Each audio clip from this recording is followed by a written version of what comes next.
Era por las dudas. Mil gracias. Ahí, No, no, a vos. para que creo que ahí grabó, ¿no? Sí, ahora sí.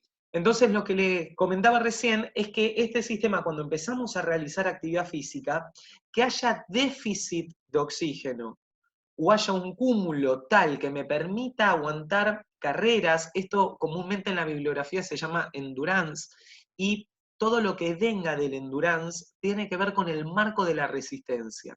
Muchas veces hay dos conceptos que desde el inglés a veces se toman raros y capaz se entrecruzan datos, y que esto puntualmente se le llama endurance a todo lo que es cardio,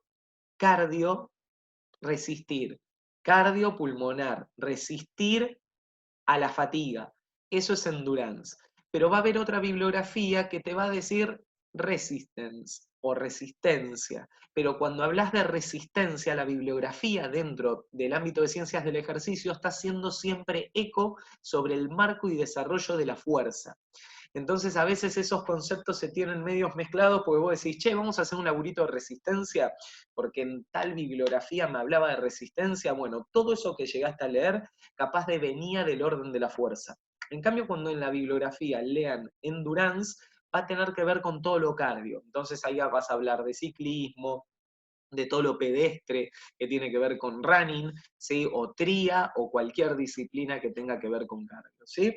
Igual la mayoría de las disciplinas tienen que ver con cardio, pero después lo que básicamente el preparador físico pregona es que hacia dónde van los objetivos para entender qué énfasis o dónde vamos a poner mayor énfasis en el entrenamiento y más aún en la dosificación del entreno, ¿sí? Entonces, habiendo dicho esto, nos vamos a meter acá al aparato respiratorio. Fíjense, ¿ustedes llegan a ver esta plaquita? Clase número 5. Recuerden que uno que me diga que sí, ya entiendo que todos lo están viendo. ¿Sí? ¿Esto se ve? Sí, sí. Listo. Entonces, acá nosotros podemos No, yo no dividir. lo veo, Pablo. ¿No lo ves? No, no, no. Yo ¿Y el resto? tampoco. ¿No? No, A ver, no, no se ve. aguántenme 2 segunditos. ¿Ahí lo ven? Sí, sí, sí, sí. Ahí sí, ahí sí. Ahora sí, clase número Ahora sí. 5. Sí, Vamos. sí, Acá sí. en esta filmina, que ustedes lo están viendo medio chiquitito, es para entender una cosa. El sistema respiratorio se va a estar dividiendo en un tracto superior, vías aéreas superiores, y va a estar dividiéndose en otro que se va a llamar inferiores, vías aéreas inferiores. Cuando nosotros hablamos de vías superiores, estamos hablando que el aire que no vemos está rico en oxígeno, pero tiene pocas moléculas de hidrógeno, que eso es lo que va a conllevar a que, como un gas, el oxígeno ingrese por las nares. Entonces, ahora lo agrando un poquito, cuando este gas, cornetes nasales, acá lo ven a la izquierda en el extremo superior, el vestíbulo nasal, cuando ingresa el aire por acá, nosotros vamos a tener en las nares pequeños pelitos. Esos pelitos le vamos a llamar cilios. Esos cilios van a captar el aire, van a humedecerlo, que es una de las principales cuestiones en el sistema respiratorio, va a captar todas las partículas nocivas que el oxígeno va a llevar con el aire que ingresa, y esas partículas nocivas que no tienen que llegar al pulmón van a estar básicamente en forma estática quietas en estos cilios. Pero una de las particularidades que va a hacer también estos pelitos es calentar el aire. Por ende, cuando yo entreno y arranco a entrenar, le digo a Pepe, che, Pepe, vamos a arrancar y hagamos un pique. Pero claro, con Pepe estamos ahora en pleno julio. Tenemos unos 2 grados o 0 grados o -2. Salimos a entrenar a la mañana, antes de ir al laburo, el flaco quiere entrenar a las 6:30 de la mañana y empezamos a entrenar. Justo nos tocó campo. Nos vamos a correr y en el trote Pepe empieza a respirar mal. Y respirar mal es respirar, por ejemplo, bucofaringe. ingresa el aire. ¿Qué pasó? Si el aire ingresa y se viene directamente a los pulmones, al no haber pasado por las nares, no calentó, no sacó partículas y no se humedeció, que es uno de los factores más importantes ahora cuando lleguemos a los alvéolos al final de este ramal.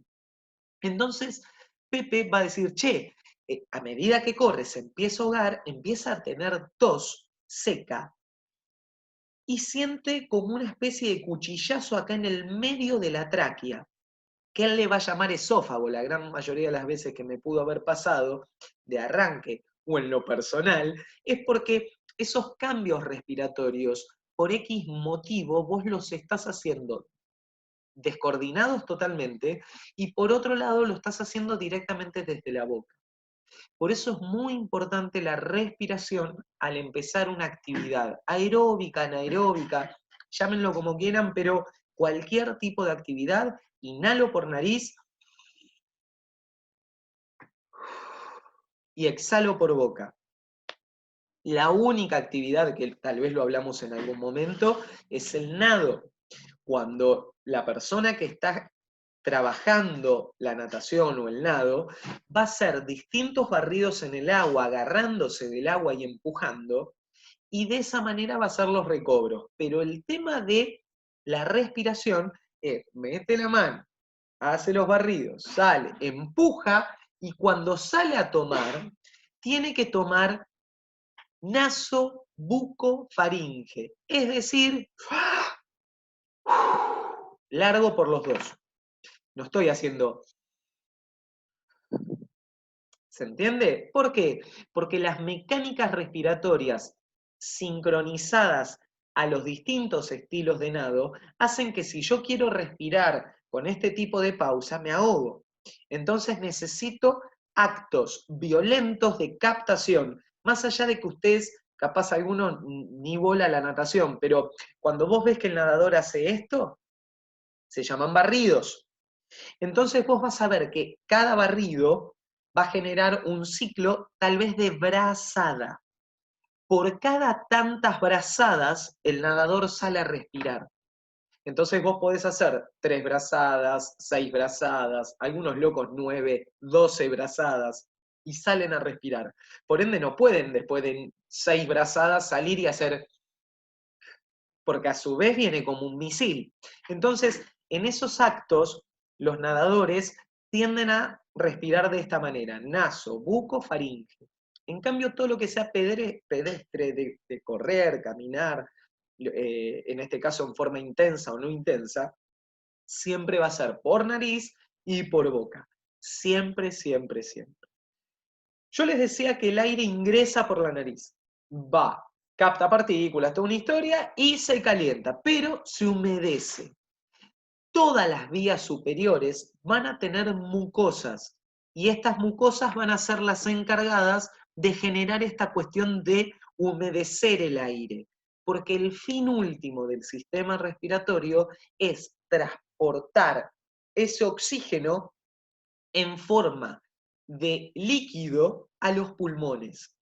Por eso todo lo que nosotros hablemos desde hoy a futuro, cuando estemos en el desarrollo de la manifestación de la resistencia y ya estemos hablando de entrenamiento crudo, vamos a estar hablando siempre de algo, de valores que se llaman mililitros, kilogramos, minuto. Que esto se llama volumen máximo de oxígeno, que lo vamos a ver más adelante. Lo que tenemos que entender hoy es que el oxígeno ingresa y va a llegar en forma de líquido a los pulmones. Ese sería el fin último de hoy. Y entender una cuestión, que cuando yo hablo de mililitros, estoy hablando de un valor, de una unidad de medida, en este caso de lo que me llegó al pulmón, al alvéolo, pero se le llama en forma relativa. Tenemos dos, que esto no lo tienen en el apunte, el que lo quiero anotar lo anota, si no, estos quédense tranquilos que lo vamos a ver en resistencia, pero lo tiro ahora porque viene a colación de esto. Nosotros tenemos un valor que se llama relativo, que es en mililitros, unidad de medida, que capta ese líquido que llega a mis pulmones. Pero hay otra que se llama valor absoluto. El valor absoluto está radicado en litros. Litros valor absoluto. Mililitros, valor relativo. Esto lo vamos a encontrar mucho en la bibliografía, porque te va a aparecer tal autor, no sé, Gómez Vadillo, infiere en un estudio de abordaje el día que lean un libro de X entrenamiento. X disciplina deportiva, X atleta, tuvo un desgaste de consumo de oxígeno de 3 litros. ¿Qué Joraca te está diciendo? Que esa persona está quemando, o mejor dicho, intercambiando un promedio de 3 litros por minuto de oxígeno en valor absoluto. Pero este aquí que la gran bibliografía, es decir, me atrevo a decirte el 90% de toda la bibliografía que hay sobre bases de ciencias del ejercicio, está siempre, siempre, siempre mechada sobre valores de unidad de medida en mililitros. Entonces te va a decir, tal atleta de tal disciplina tuvo un desgaste o tuvo una actividad que superó los tantos mililitros. Entonces lo que te está hablando es de oxígeno y cómo está intercambiando oxígeno ese atleta o esa persona que hace actividad. ¿Me siguen hasta acá? Entonces, retornando. Ingresa el aire, se calienta, se humedece, se captan las partículas y empieza a bajar. La idea es que llegue líquido a los alvéolos.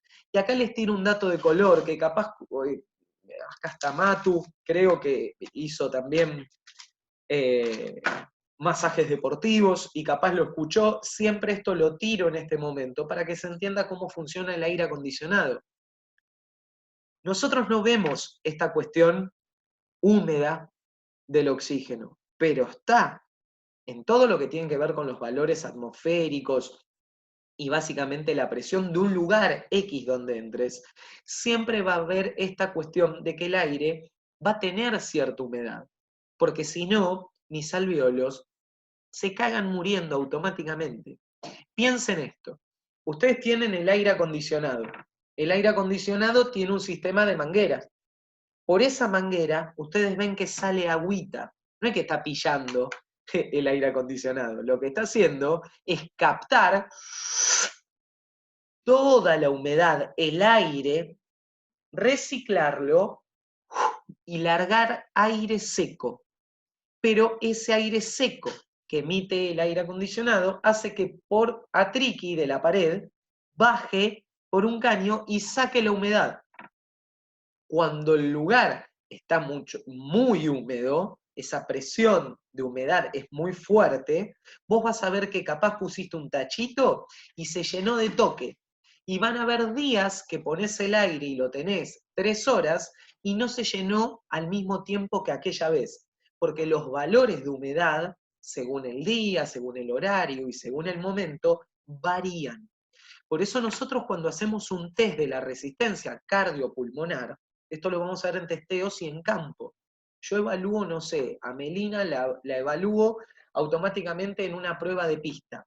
En la primera de cambio, Meli tuvo un consumo, por ejemplo, de 75 mililitros de oxígeno. ¿Me siguen hasta acá?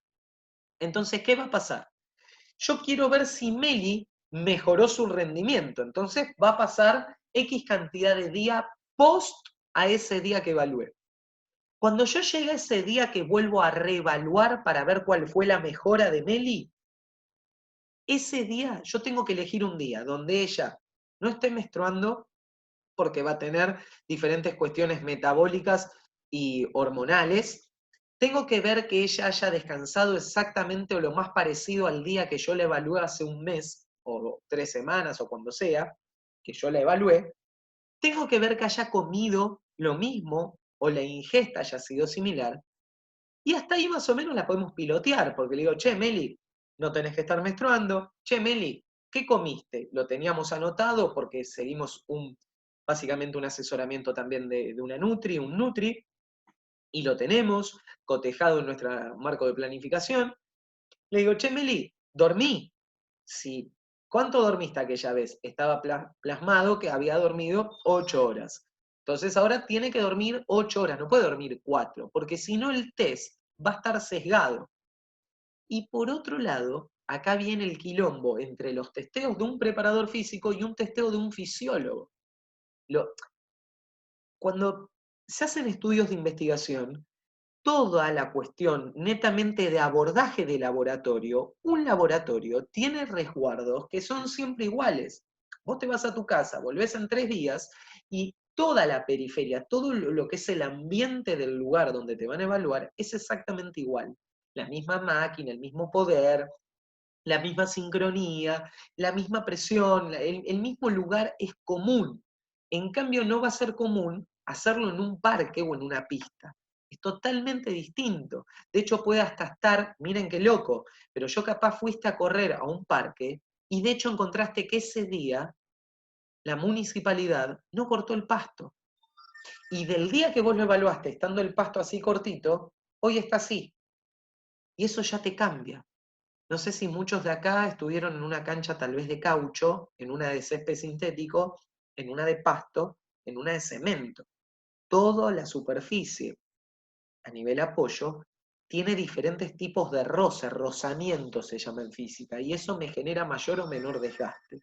Fatiga. Entonces acá va a pasar lo mismo. La prueba estaría sesgada. Y una de las particularidades también que tienen que ver, el factor climático. Si los vientos, y es re loco lo que les tiro, parezco confesore, el de la tele, pero es así. Si vos no tenés en cuenta los valores climáticos, la presión atmosférica, la humedad del ambiente, la visibilidad y toda esa mar en coche que comúnmente se trata de replicar, si cambia mucho, estamos muertos. ¿Y esto qué quiero decir? Si a Mili la evalué un día que hizo 25 grados de temperatura, hermoso, al sol, distinto que a Mili la traiga a la noche, con el sol abajo, si bien la polución empieza a bajar y ese rocío empieza a quemar la polución y la tira contra el piso, va a generar igual que tal vez la temperatura descienda de esos 25 que les dije, baje a 19, 18. Entonces va a sentir distinta la carrera. Va a correr igual, pero va a estar sesgada porque van a haber muchas variaciones que no van de acorde a la última medición. ¿Me siguen hasta acá? ¿Alguna pregunta? ¿Vamos bien? Muy bien. Bien, entonces, a ver, para que ahí, no sé si llegó una, de una, perfecto. Vamos bien entonces. Habiendo dicho esto, el aire, y una cosita del aire acondicionado. Por eso, para el sistema respiratorio, el aire acondicionado es una cagada. Porque tus alvéolos, y miren justo acá, que los tengo acá, los vi como un coliflor medio loco, fíjate que es un coliflor alucinante, eso ahí adentro tiene que tener mucho intercambio de oxígeno. Pero si la presión que está por fuera, ¿y por qué presión? Nosotros ahora en un ratito vamos a hablar de difusión, difusión de presiones. Por eso el aire ingresa y sale del alveolo. Y si el aire a mí me saca lo húmedo y me tira aire seco, empiezo a tomar aire, pero ese aire en vez de estar húmedo hace que mis alvéolos se marchiten como una pasa de uva. Al marchitarse se colapsan, entonces no tienen la posibilidad de expandirse. Sería como una suerte de neumotórax. Acá me fui al carajo, pero para que se entienda, denme un toque que entró como una pregunta. A ver, Vicky. Por eso no soy partidaria del aire, tira Anabela. Claro, lo que pasa es que no es que el aire está bueno para hacer un recambio, es decir, te estás recagando de calor, ya está, enfrió el ambiente, apagalo, porque te va a estar sacando toda la humedad. Ni que hablar aquellos que trabajan en gastronomía o en lugares cerrados o pero digo gastronomía porque muchas veces los gastronómicos pasan de un lugar cerrado a un lugar abierto. Trabajan como mozos, no el que está en la barra del lugar, sino el que está en el salón. Está en un salón cerrado, pero a veces ese salón, ese boliche, ese lugar, tiene mesas afuera. Te vas a Palermo, tenés un montón. A cualquier tipo de bar, café o que encuentres, va a haber mesas afuera y adentro. Aquel mozo que va a buscar un feca adentro y tiene que volver a salir, va a tener un cambio de presiones y de aire. Pero claro, vos vas a decir, che, está generando moco. ¿Qué pasó? Se enfermó, tiene fiebre. ¿Qué le pasó? ¿El cambio de temperatura lo arruinó? No, porque nosotros somos seres homeotermos. Acá capaz me abro un poquito, pero tiene que ver. Nosotros al ser seres homeotermos, nuestra temperatura es 36,4, 36,7, con toda la furia. Si yo ya presento valores de 37, 37,5, 38, está pasando algo. Tomarás dipirona, no dipirona, paracetamol, lo que fuese, para bajar, pero vos tenés que entender que tu cuerpo está luchando contra algo. En este intercambio, en este cambio de monedas, donde la flaca, el flaco, salía del salón afuera, iba a buscar el café, volvía, iba a buscar ¿Qué pasaba? Pasaba de lugares húmedos a lugares totalmente secos, porque adentro en el bar, afuera, hacía 0 grados, y adentro estaba en 26, 27. Entonces un clima divino. Pero la gente que está consumiendo la humedad, el aire que se fletó con todo, esa persona a la noche va a tener que activar a nivel orgánico funcional una situación tipo efecto buffer que pare este quilombo que se fumó. ¿Me siguen? Es decir, entrar, salir. Esos cambios hacen que esa persona tenga que tener un medio de defensa, de autodefensa, para llevar en los lugares y en los momentos que no mandó humedad, y esos alvéolos están secos como una flor, tiene que arbitrar los medios, el cuerpo, en forma de mecanismo de defensa para cubrir esa necesidad. La única cuestión que tiene el cuerpo es nuestro amigo el moco.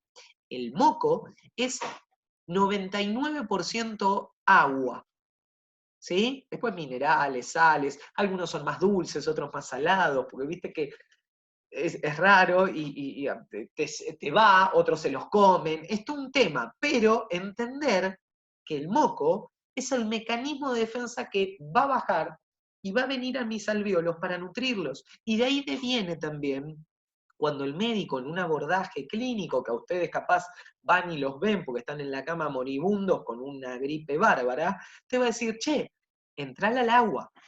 Agua, agua, agua. Pero no porque la agüita es buena, es buenísima, somos casi todo agua, pero acá puntualmente es que el alvéolo está seco, necesita que esa flora pulmonar esté bien cojuda. Y uno de los factores más sanos que hay es entrarle al agua.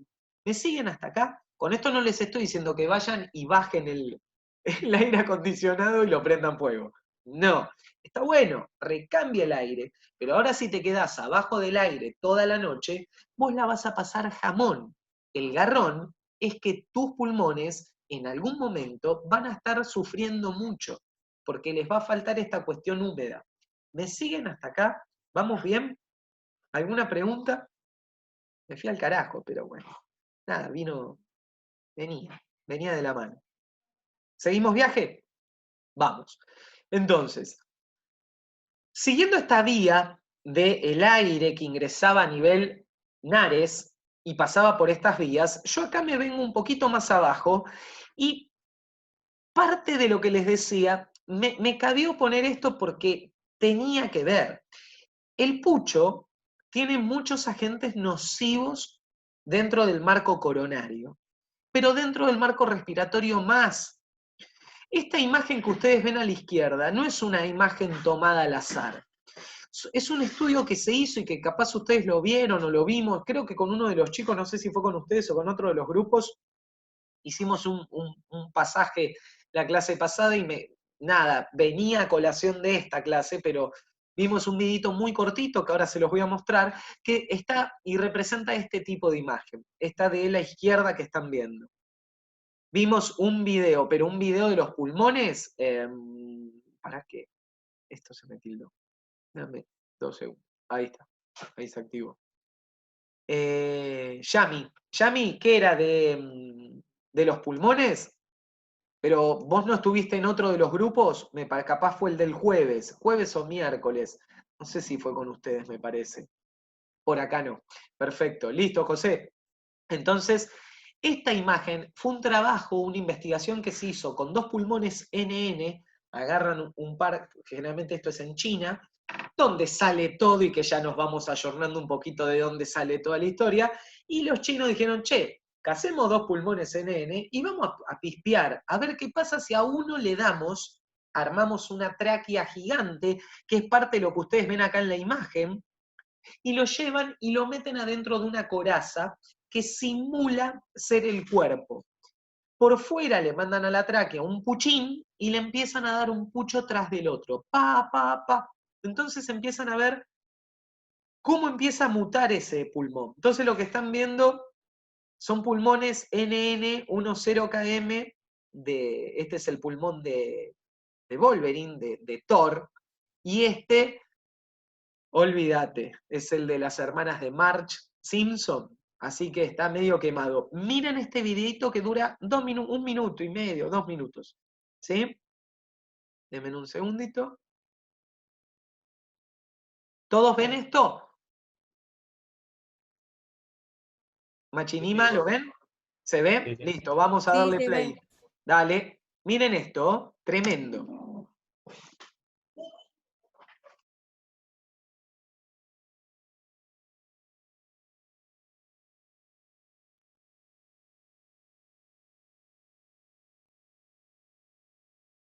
Miren la capacidad que tiene el pulmón. Nosotros a eso le vamos a llamar inspiración. Cuando la diferencia de presión hace que toda la caja torácica ayuden músculos en la inspiración forzada, mucha amplitud, hace que activen músculos que son de primera línea, el diafragma. Abajo, músculo llamado paracaídas, que lo habrán visto en el apunte. Ahora vamos a estar hablando en un ratito. Los intercostales externos e internos de la caja torácica. Los intercostales, yo tengo diferentes tipos de costillas. Entre cada costilla están los intercostales. Entre cada costilla. Entonces, cuando yo inspiro, los intercostales jalan arriba de una costilla, por debajo, entonces eso va a hacer que si yo estoy forzando la inspiración, por ejemplo, en una carrera, inspirar fuerte va a reclutar también, por ejemplo, qué loco, ¿no? El esternocleidomastoideo, el famoso ECOM.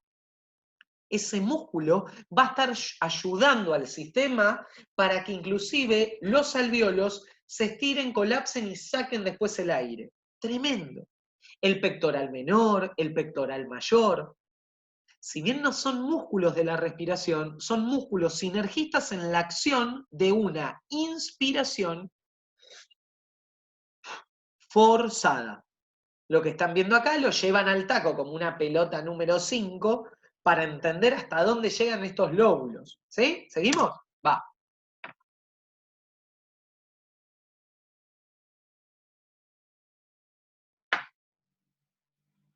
Acá le empiezan a dar fumeta a morir. Ahora, para hacerlo más rápido, seguramente van a ver que empieza a pasar un pucho atrás del otro. Y siempre observen acá el color. ¿Ven cuando exhala? ¿Lo vieron? Ahí le están dando un pucho atrás del otro y empieza a cambiar la tonalidad.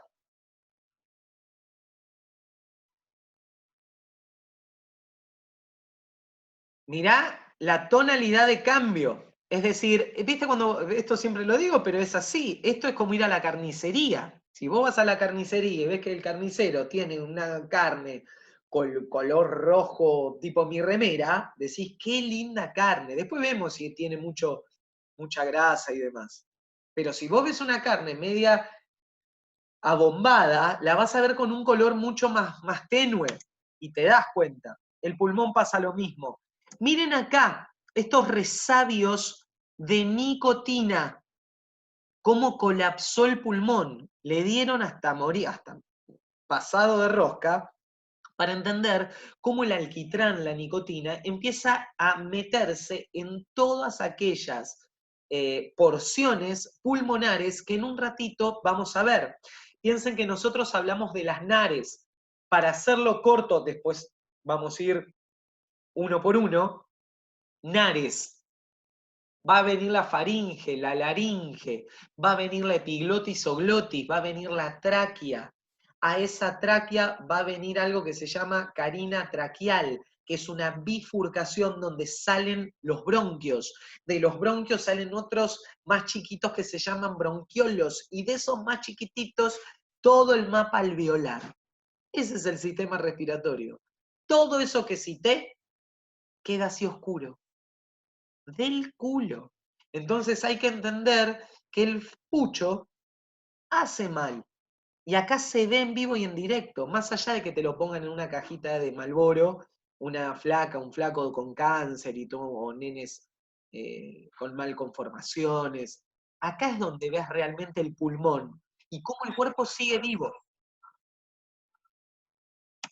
Una tráquea, uno de los tubos que si yo ¿se acuerdan del apunte? La tráquea es un anillo, tiene muchos anillos, entre 16 a 20 anillos, es un tubo cartilaginoso, relativamente duro, rígido, que permite el paso directo de aire, ¿sí?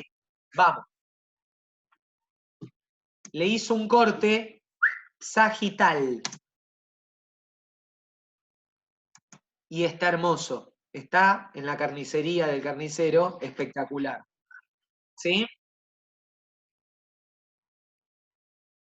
Acá empieza a cortar el que está moribundo. Hace un corte sagital, ven que es a lo largo de toda esa cuenca, y miren cómo aparece el alquitrán. ¿Lo ven?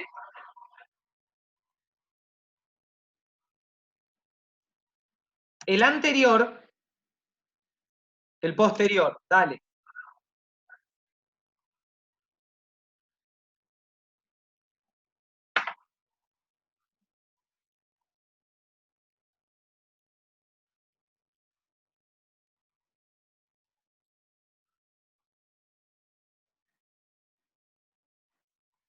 Ahora fíjate que sigue cortando toda la cuenca alveolar.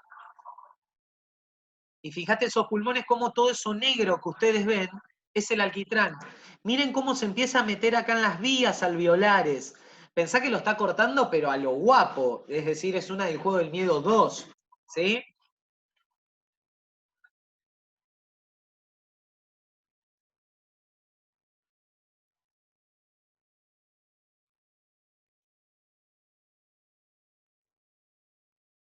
¿Se ve? Mirá. Increíble.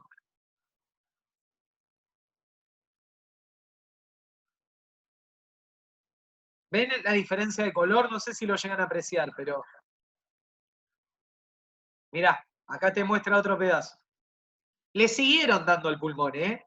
Le siguieron y termina como lo que ustedes tienen en la foto, así. ¿Sí? ¿Para qué saco esto? Vuelvo acá. Vuelvo acá. Entonces, volviendo a este tema, dame un segundito. Se ve perfecto. Acá lo ven ahora nuevamente el apunte. ¿Se entiende dónde vino esa foto? Para que se entienda de qué laburo. ¿Sí? Seguimos viaje entonces. Bueno, pucho, salir del pucho para correr, era obvio. Y acá me pareció copado mandarles una placa de tórax. No somos radiólogos, técnicos radiólogos, ni mucho menos, ni nada. Pero no hace falta mucha comprensión para entender que acá no hay capacidad alveolar. Mirá una placa a la derecha, por eso me puse a la derecha el flaco haciendo actividad física, y a la izquierda el pulmón detonado por el pucho. Fíjate qué poca capacidad pulmonar, todas las marcas y manchas que ven acá, yo no sé si ustedes lo llegan a ver y apreciar, tendría que verse así, chicos. ¿Se entiende? Tremendo. Entonces, esta persona capaz tiene insuficiencia pulmonar, claro que sí. puede estar atravesando EPOC, sí, es una enfermedad crónica, progresiva, muy debilitante, muy básicamente te rompe y a la larga te lleva, porque, ¿se acuerdan Sandro? O, ¿cómo se llamaba? Hace poquito. Cacho Castaña, me parece. Cacho Castaña, Cacho. Sí, Cacho mi marchó, viejo tiene pero y mi tiene abuelo cuánto. POC. Está bien, pero puede ser principio de POC, porque yo lo que estoy mostrando acá es básicamente, está tocando las Sí. puertas del cielo. Pero el No, tema... mi papá tiene 68 años y ya Muy empezó, joven. bueno, con enfisema hace un montón, siempre fumó, es asmático. Ya sabemos en qué va a terminar, porque mi abuelo también falleció de eso y la Está verdad bien, es que pero es ¿sigue terrible. fumando? Y poco, pero sí, fuma. Sigue. Lo que Sí, sí, tenemos sí. que entender, que toda la gente mayor, longeva, y digo longeva porque tu viejo tiene 68 pirulos, pero a partir de los 65 años una persona pasa a la longevidad, ¿sí? Ahora, si vos hablas con una persona que tiene el pucho en la mano, capaz desde sus 12 años, entendamos que esa cuestión, la única manera que se pueda llegar a terminar es con un catalizador psicológico. El catalizador psicológico es, che, no hablo ahora de 68 años, puede ser a cualquier edad, en una fase adulta. Entonces, pintó que tuvo un hijo. Dijo, no, le hago mal a mi hijo, dejo de fumar. Y vos decís, pero te estamos avisando de hace 8.000 años que te hace mal. Y bueno, pero ya está, vino mi hijo. Otro puede tener pibes, pero el catalizador es que tiene un enfisema o le dicen tenés principio de POC. O estás tosiendo mucho y tenés tal cuestión, o tuviste una neumonía, te costó muchísimo volver a captar, volver al ruedo, y esto fue por el pucho. Largo el pucho. Entonces la familia dice, pero loco, te estamos avisando hace 20 años que estás fumando y ahora por esto, pero es lo que necesitó esa persona psicológicamente. Todos nos movemos por la psiquis, pero la psiquis tiene un catalizador.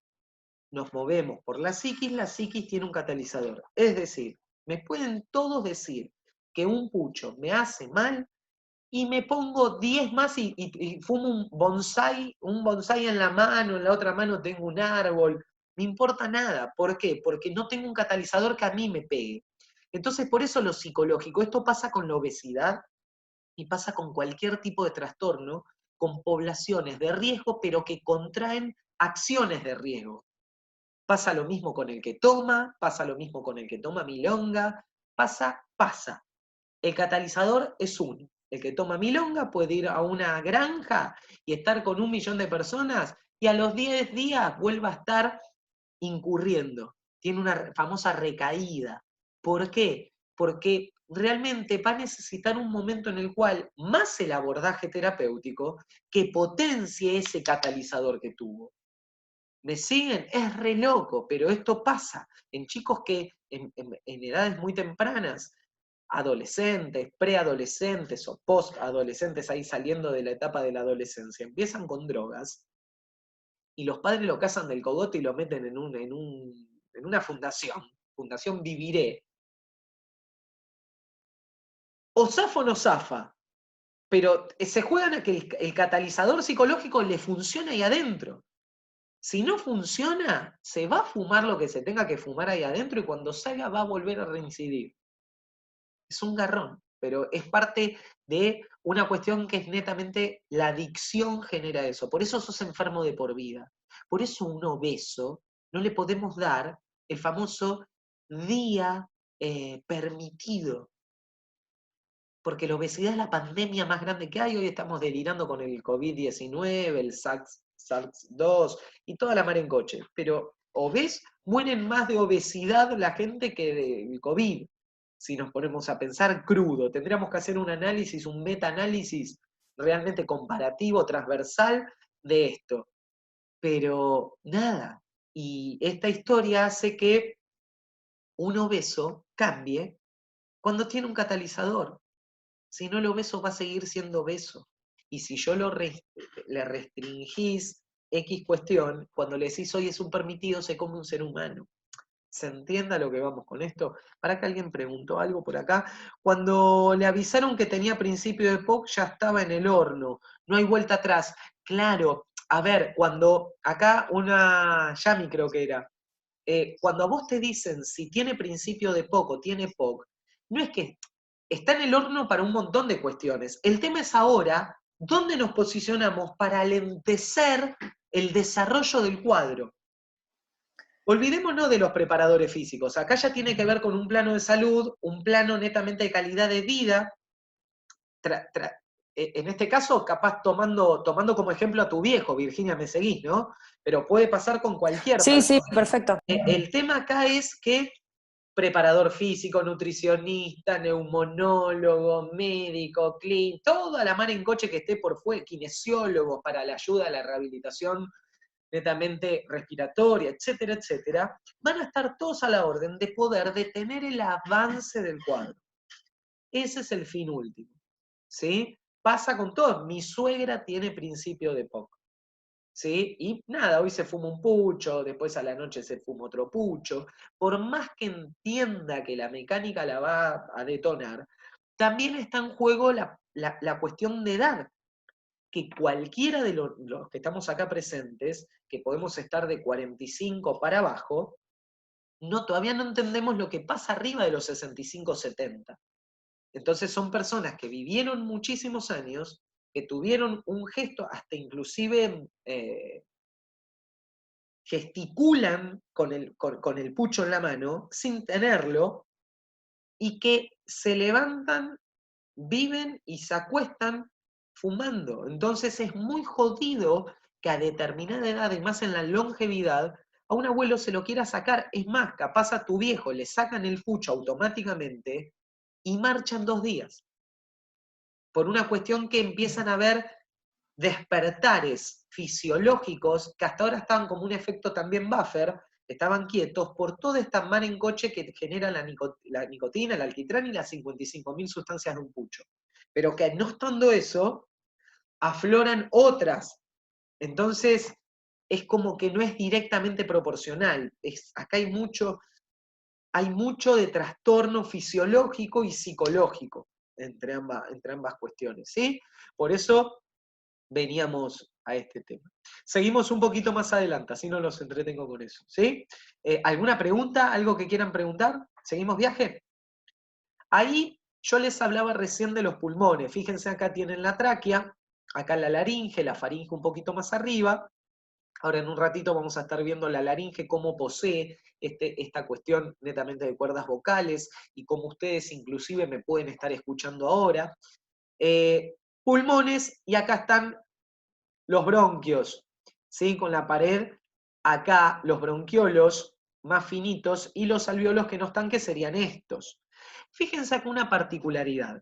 ¿Se acuerdan que yo hace un ratito les dije músculo paracaídas, el diafragma? Fíjate la forma que tiene acá, ¿lo ven? Se da cuenta que acá está el tipito colgado y baja agarrado así. Es un paracaídas de verdad. Lo que pasa es que ese músculo paracaídas lo que va a hacer es elevar, si este es el diafragma,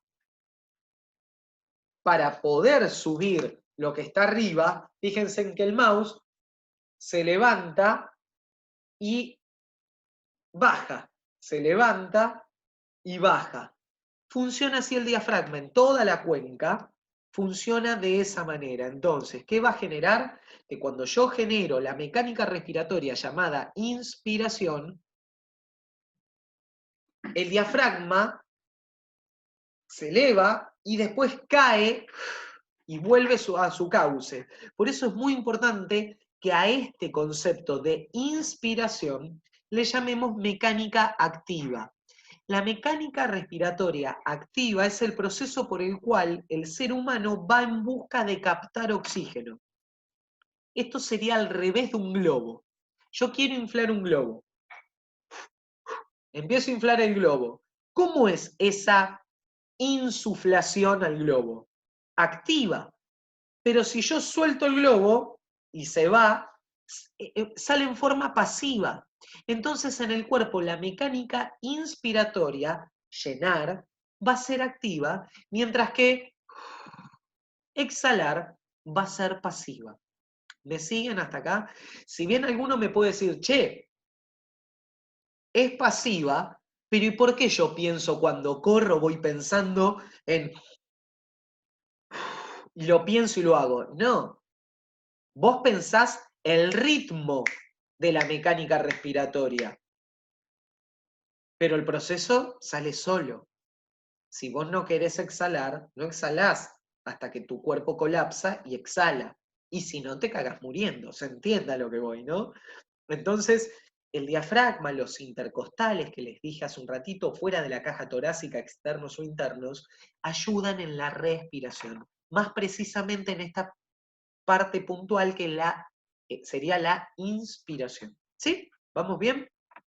Bajo un poquito, ahí tienen como un gráfico más realista de toda la situación, y fíjense que acá tienen las costillas, acá estarían los músculos intercostales, entre costilla y costilla, acá está el diafragma, acá vendría el pectoral, acá vendría el ecoma acá arriba, y son los que auxilian y ayudan en la acción mecánica.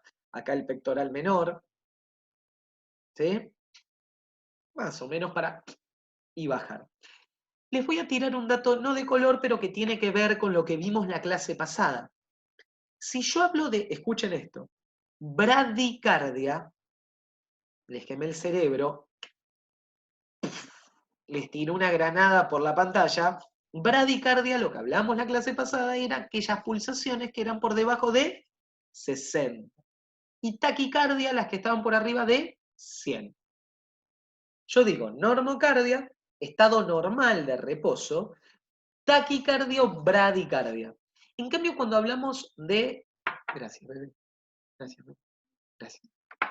Cuando hablamos de bradicardia o taquicardia, va a ir de la mano de quién. Si el circulatorio tenía que acompasarse con quién, con el respiratorio, ahora le vamos a llamar al estado basal de la respiración, respiración mecánica respiratoria normal. Pero, si va, y escuchen, ¿qué sería una mecánica respiratoria? Inspirar, exhalar. Eso es un ciclo. Un ciclo. ¿Qué me dice la bibliografía? Que voy de 12 a 18 ciclos por minuto. ¿Se acuerdan que en cardio era de 60 a 100? Ahora voy de 12 a 18 ciclos. Inspiro y expiro de 12 a 18 ciclos. Entonces, cuando yo me supero los 18, hay alguna bibliografía, algunos autores que se los van a tirar hasta 16 ciclos, pero les tiro 18 porque está 50-50, entonces agarramos las puntas y es más fácil acordarse, ¿sí? De 12 a 18. Cuando yo paso los 18 ciclos, a ese evento se le llama taquipnea. Todo lo que es mnea, cardio, mnea, pulmón. ¿Estamos? Mnea, mnea.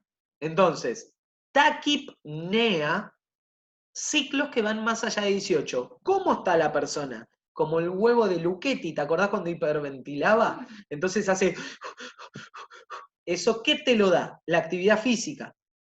Si yo empiezo a moverme, salgo de estado basal, empiezo a tener hiperventilación. Claro, forzada. Tengo que ir a buscar, entonces se hace mucho más laborioso, más laburo, porque tengo que ir a buscar oxígeno para llevar a para que la sangre y el corazón lleve a los músculos y poder laburar. Si esos músculos están bien vascularizados, genial. No están vascularizados, me llega la fatiga neuromuscular, ¿se acuerdan? No hay más producción de ATP. ¿Se acuerdan de eso? Fosfato inorgánico, se iba, se subía a la cabecita de los fósforos, ¿se acuerdan? Y jalaba la cadena helicoidal, troponina, tropomiosina, ¿se acuerdan de eso? Entonces, todo está mechado. Les quemé el cerebro, pero, ¿entender? ¿Hay alguien que acá preguntó? Sí, dijo José. Entonces, en esa movida tenemos que entender que el pulmón capta. Cuando yo arranco a hacer actividad física, el corazón va a tener que latir más rápido, tutum, tutum, tutum, tutum, tutum, tutum, más rápido porque los músculos le van a decir, che, pasamos oxígeno. Pero claro, el corazón le va a decir, yo te paso oxígeno, pero aguantame 2 minutos que a ver este loco, ¿qué le pasa? Entonces va a estar el otro loco y también va a depender de mí, porque el corazón es un músculo automático. El pulmón le importa un carajo, el pulmón me está esperando a mí, que yo capte, lleve y largue. Capte, lleve y largue. Y eso es una constante. Cuando paso los 18 ciclos, taquipnea. En cambio, cuando estoy por debajo de 12 ciclos, bradipnea. Por eso hay eventos que cuando nosotros decíamos bradicardia, una persona que tenía bradicardia podía ser un entrenado. ¿Se acuerdan de la clase pasada? Cuando hablo de bradipnea, va a pasar la misma movida. Digo, che, ¿por qué respirás como un yaulín? ¿Qué carajo pasó? Claro, debe tener un corazón de vaca y 2 pulmones que son 2 motores V8. Entonces, olvídate, esa persona tiene un gasto mínimo de abordaje, de captación de oxígeno. Es tranqui. ¿Me siguen hasta acá? Entonces, esta cuestión, por debajo de valores de 12, se va a conocer con el término de bradipnea. Bradipnea, bradicardia.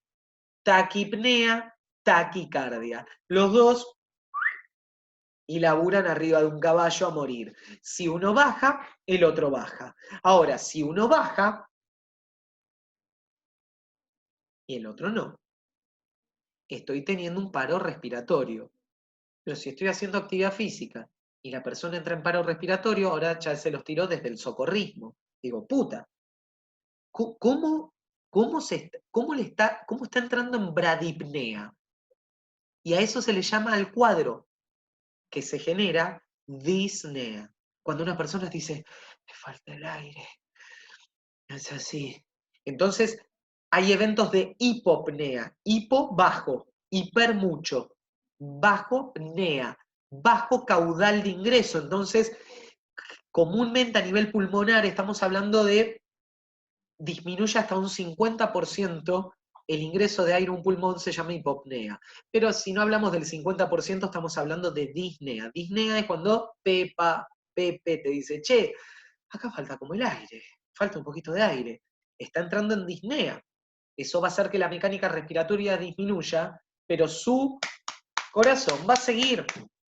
¿Me siguen hasta acá? Ahora, si lo cardio sigue, pero lo pulmonar corta, se desmaya la persona porque no le ingresa oxígeno, no le llega el coco, fundamental, porque acá estamos hablando de los músculos, divino, pero el coco cuando no llegó, ¿qué hago? Hipoglucemia, ¡paf! Vuelco. Es decir, tengo un cese de oxígeno y me desmayo. Esa persona que se desmayó y volcó, automáticamente va a tener algo. Si soy el socorrista de esa persona, lo que tengo que ver es que tiene alojado en su tracto respiratorio, porque de cajón no puede el corazón seguir y el aparato respiratorio cortarse.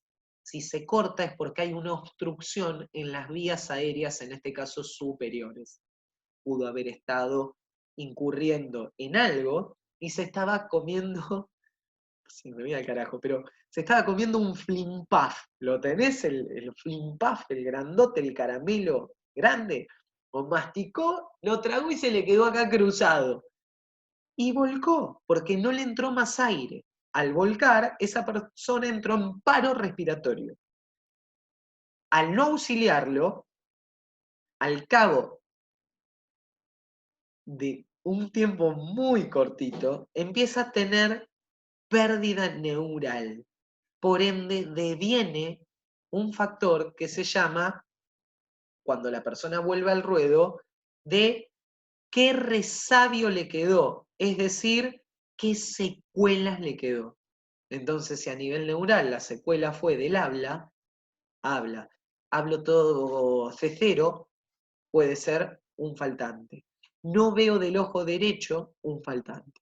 No muevo el brazo izquierdo, un faltante. Entonces, toda esa cuestión hace que tuvo un problema neural, devenido de una hipoxia, devenido de una falta de oxígeno que irrigue al cerebro. ¿Me siguen hasta acá? ¿Vamos bien? ¿Seguimos viaje? Perfecto. Vamos. ¿Alguna duda, alguna pregunta? ¿Sí? ¿Están todos respirando bien? ¿Me siguen bien? Yo pregunto, Pablo, el caso, perdón, el caso de una persona asmática, ¿le pasaría una cosa así, una crisis asmática o...? Bien. Dame un segundo que le contesto a Matías. Sí, sí.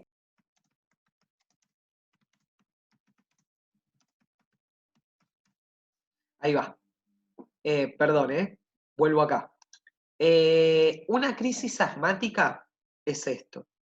Cuando nosotros, vieron que yo les dije ingresa el aire, viaja, viaja, viaja hasta los alvéolos.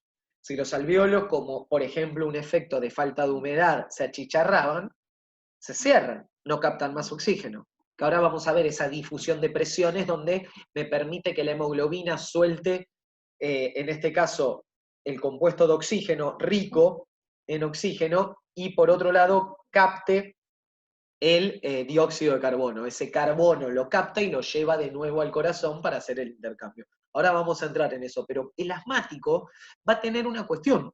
Se le cierran, se vasoconstriccionan todos los caños del aparato respiratorio. Entonces arranco desde la hematosis, el intercambio de oxígeno, es decir, los alvéolos. Voy de atrás para adelante. ¿Me siguen? Entonces se cierra el alvéolo, se cierran los bronquiolos, se cierran los bronquios. Vengo a lo que yo les dije, la bifurcación, que se llama carina traqueal. Esa carina traqueal lo que hace es generar una bifurcación directamente en el puente traqueal y sube la tráquea. Viene la laringe, viene la faringe, la voz y lo nasal. Todo ese circo se fue cerrando. Pero ya desde que se le cerraron los alvéolos, el asmático cagó fuego. Ahí cagó fuego. Entonces hay que entender que el cuadro de un asmático es muy picante. Una vez un profe de fisiología, hace muchos años, me dijo, ¿ustedes quieren saber qué se siente trabajar bajo efectos de un brote asmático? Entonces todos dijimos, sí, yo estaba en el segundo año de la carrera de educación física. Entonces dijimos, sí, cancha de rugby. Entonces en la clase siguiente nos hizo traer unos sorbetes, unas pajitas. Entonces cada uno con su sorbete en la mano dice, bueno, vamos a hacer 2 vueltas a la cancha de rugby, a una intensidad más o menos del 70%. E ir a correr como un galgo. Y arrancamos. Empezamos a correr como galgo, tum, turutum, turutum, turutum. Claro, dimos la primera vuelta, la segunda, cuando paramos la segunda, claro, ¿cómo tenés el corazón? El corazón te estaba bailando una rumba. Los pulmones estaban de acá. Dijo, todos respiran a través del sorbete. Se colocan en la boca y respiran a través... Imposible. Y te agarra un ataque de desesperación, que el tipo nos decía, manténganse 15 segundos respirando por el sorbete. No lo puedes creer. Entonces, un pico asmático es poder entender desde la didáctica qué siente el asmático. Y es eso, es el cese de las vías aéreas donde no entra más oxígeno. Entonces, esa persona se empieza a poner violácea, todas las cuencas de los dedos, básicamente las mucosas, se empiezan a poner violáceas.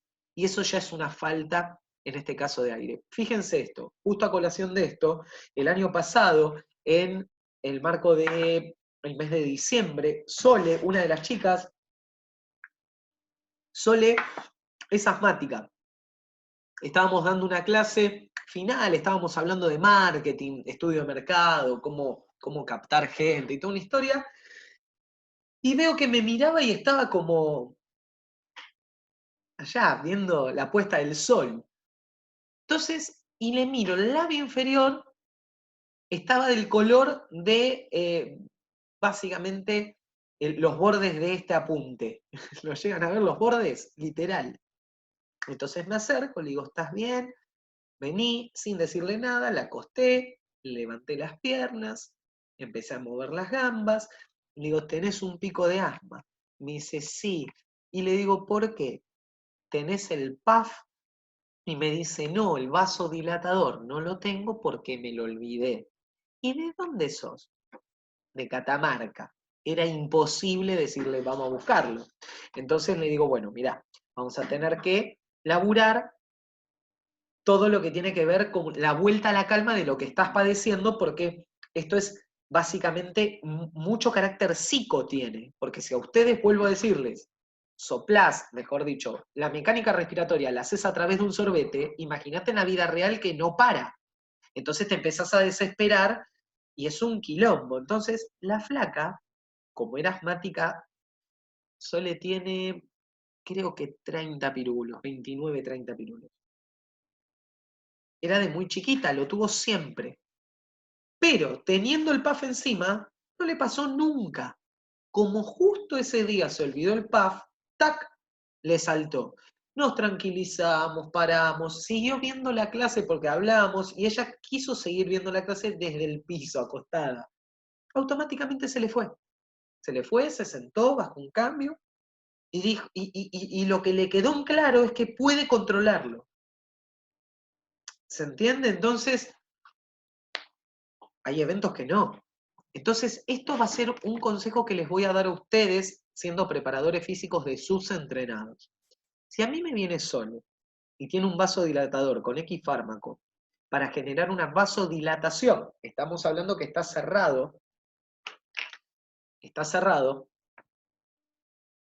el haz de luz bronquial, alveolar, el haz está bien abierto.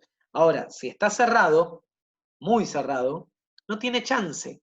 Entonces, cuando a mí, previo a la contratación de mis servicios, ella me indica esto en el fichaje clínico que vamos a hacer, en la ficha de salud, ¿se acuerdan la que ustedes llenaron en el instituto? Esa ficha de salud es entender a quién tenés, que es lo que me pasó con ustedes, con cada uno de ustedes, para empezar después el marco práctico. Entonces, una vez que yo interpreto que vos tenés eso, yo de mi bolsillo, y esto también capaz lo hablemos en marketing más adelante, yo voy a comprar un puff mío y lo voy a tener en mi botiquín. ¿Por qué? Porque si a ella, el día que entre en un campo, le agarra una cuestión similar, pero no sale a flote, yo tengo que estar preparado con el puff, porque ella es mi entrenada. Tengo que arbitrar los medios para cuidar la integridad física, fisiológica de mi entrenado. Es loco lo que les digo. Esto tendría que pasar en todos lados. Tendría que pasar en gimnasios. El gimnasio tendría que arbitrar los medios y no llamar al SAME. Tendría que arbitrar los medios para poder tener ese vasodilatador de fulano de tal guardado en el botiquín. ¿Me siguen? Parece una boludez lo que tiro. Pero ¿quién se va a gastar 200, 400, 600 pesos en pos de que algún día no se acuerde de traer el puff? Nadie.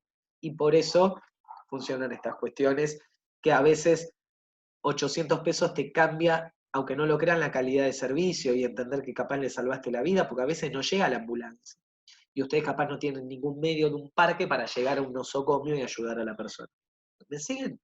Sí, capaz me fui a la mierda, pero para que entiendan esta cuestión de asma, ¿qué podría pasar? Pero se cierran las vías. ¿Se entendió, Virgi? ¿Ahí? Sí, sí, perfecto, gracias. Vamos. Entonces, vengo un poquito más abajo. Y acá empiezan las fosas nasales. Fíjense que me pareció copado. Esta imagen está bien representativa, cómo ingresa por las vías. Acá están los senos frontales, estos agujeritos, no sé si los llegan a divisar acá y acá. Senos posteriores, que cuando a vos te dicen senos, ¿por qué? Porque decís, tengo sinusitis, lleno de moco esas cavidades, entonces tenés una infección de años que no te deja respirar, y tú un quilombo, y migrañas, dolores de cabeza, y resfrío, todo ese quilombo viene de ahí. No obstante, todo esto eran mucosas. Por eso, mirá qué cacho de caño que tenemos, que no parece, pero que todo esto se encarga de captar el aire, calentarlo y humedecerlo. El aire baja acá por la luz. Esto también me pareció muy importante ponerles este dibujo. Yo acá capaz hago un poquito lo bajo. Llegan a ver acá el bulbo olfatorio. Este bulbo va a estar íntimamente ligado al coco.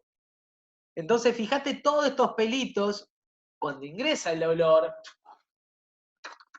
los pelitos lo captan todo bien, sacan las partículas, lo humedecen y demás, pero mandan información, dicen, che, olor a campos verdes, che, alguien fue al baño, che, este avisa, este es el que te avisa, este bulbo, lo tenemos justo ahí, ¿sí? Bajo un poquito, distintos tipos de porciones, ¿sí? Tabique nasal no tiene que ver con el sistema respiratorio, pero nada, es parte del sostén de la napia, ¿sí? Bajo un poquito. Faringe. La faringe es muy representativa. ¿Por qué? Porque va a ser, ¿se acuerdan que yo les dije naso, buco, faringe?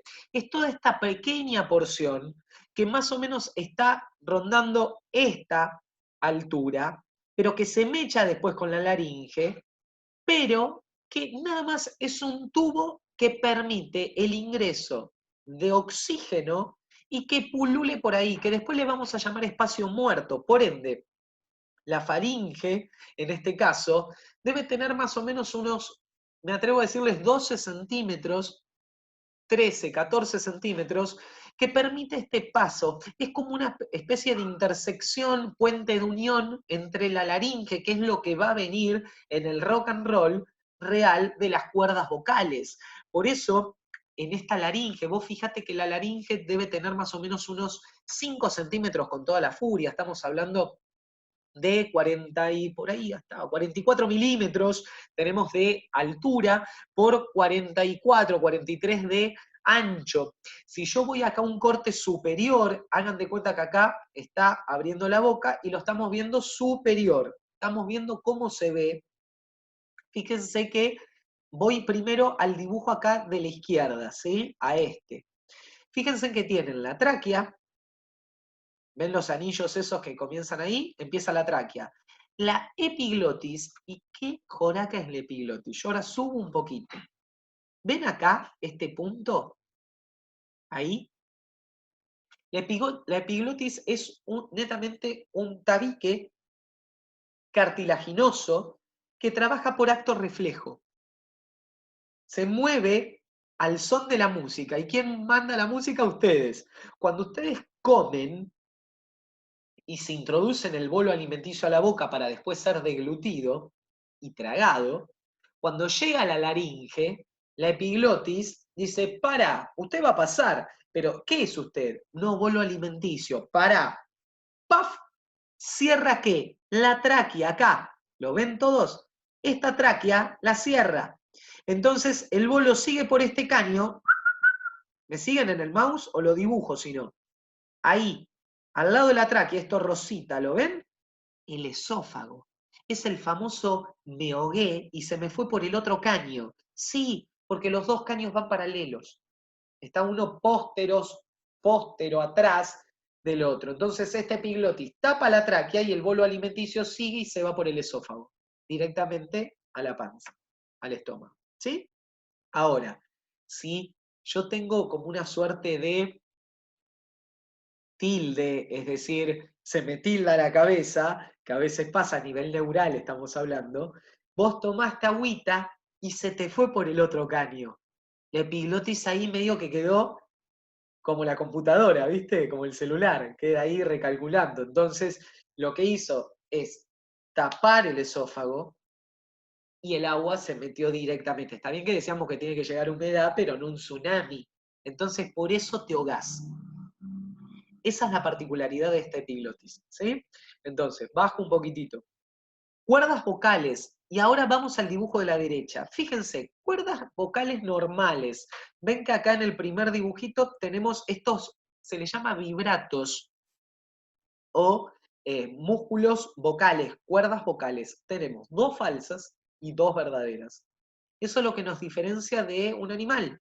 Los animales tienen las dos falsas, no tienen las verdaderas. Por eso es muy importante constantemente regular la voz.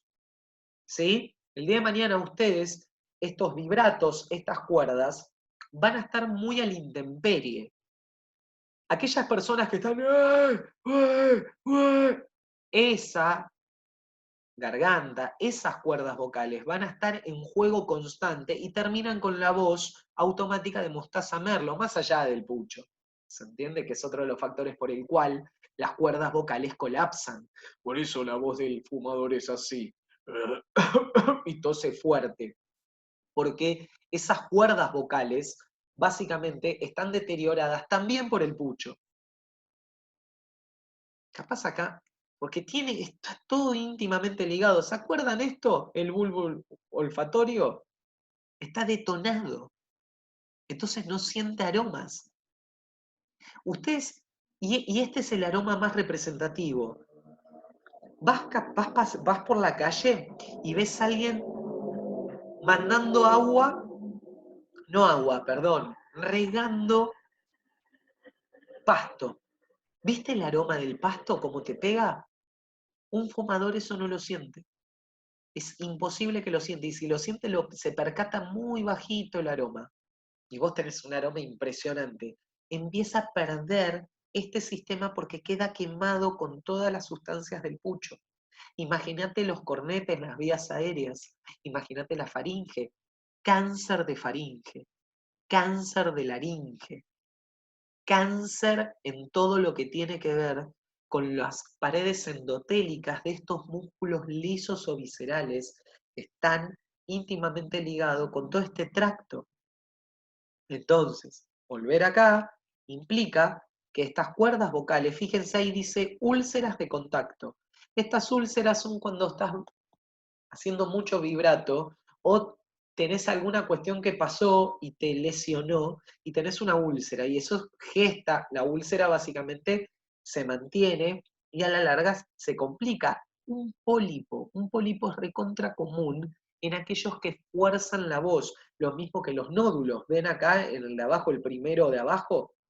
Estas dos protuberancias, sí, de los pólipos y nódulos le salen a la mayoría de los docentes, ¿sí? Y más aquellas personas que trabajan en grado, las maestras, las jardineras, todos aquellos que están con chicos, gritando, Josecito, Pepito, están todo el día porque los pies están sacados, gran caudal de todo el ámbito docente termina con pólipos y nódulos, ¿sí? Al lado, parálisis unilateral. Esto es también, este es como el top 5 de lo que te pasa en las cuerdas vocales. ¿Sí?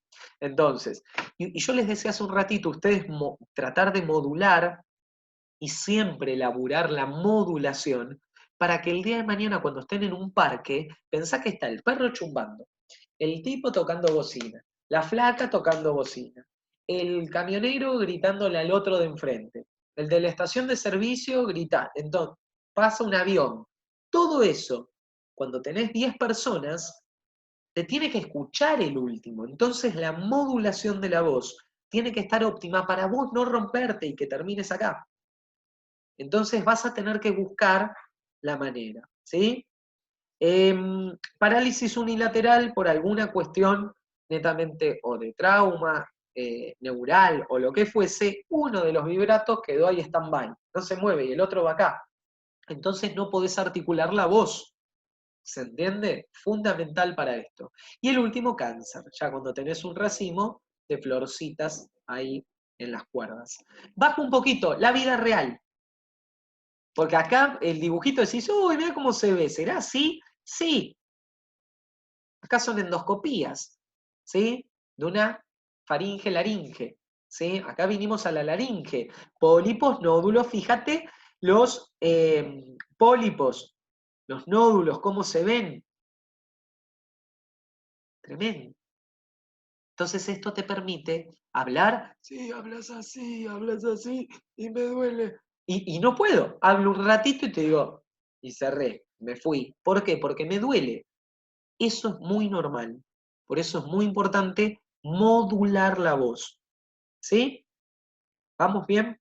¿Alguna pregunta? ¿Alguien tuvo algún nódulo, pólipo?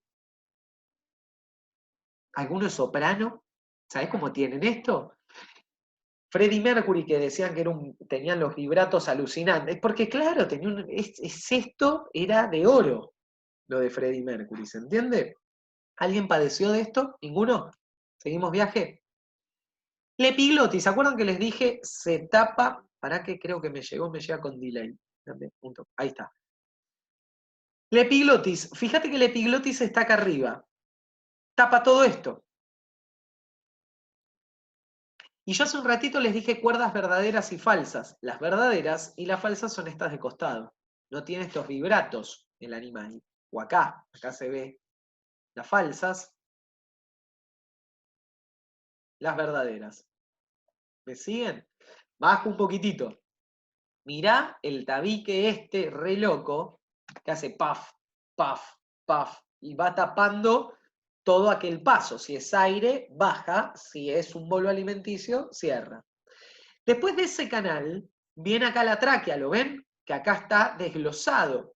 Entonces ven un corte transversal coronal. Y vemos cómo está esta tráquea constituida. Fíjate que tiene cartílago, tiene músculos, paredes endotélicas y tiene anillos. Volvemos a lo mismo, ¿esta tráquea se mueve, hace algún desarrollo de algo? No, es un tubo que auxilia el pase de, en este caso, el oxígeno. ¿Sí? Fíjense que ahí le figura que tiene una longitud de 12 centímetros promedio y que está predispuesta en anillos con forma de C. Acá, a esto se le llama forma de C. ¿Sí? Bajo un poquito. Al final, viene acá. Yo hace un ratito le dije carina traqueal. La parte carina traqueal, en vez de con K, carina es con C, carina traqueal, es esta parte, que no la tiene en el apunte, pero la tiramos, que es la bifurcación, es este anillo más grueso que bifurca. Recuerden, lo que estamos viendo es posición anatómica. Lo estoy viendo siempre en espejo. Por ende, este que sería el bronquio izquierdo. Ustedes lo tienen a la derecha de la pantalla. Y este es el bronquio derecho. ¿Sí? Entonces, va a bifurcarse y el aire que baja va a los dos pulmones. ¿Sí? Bajo. Llegamos a los pulmones. Acá lo que tenemos que tener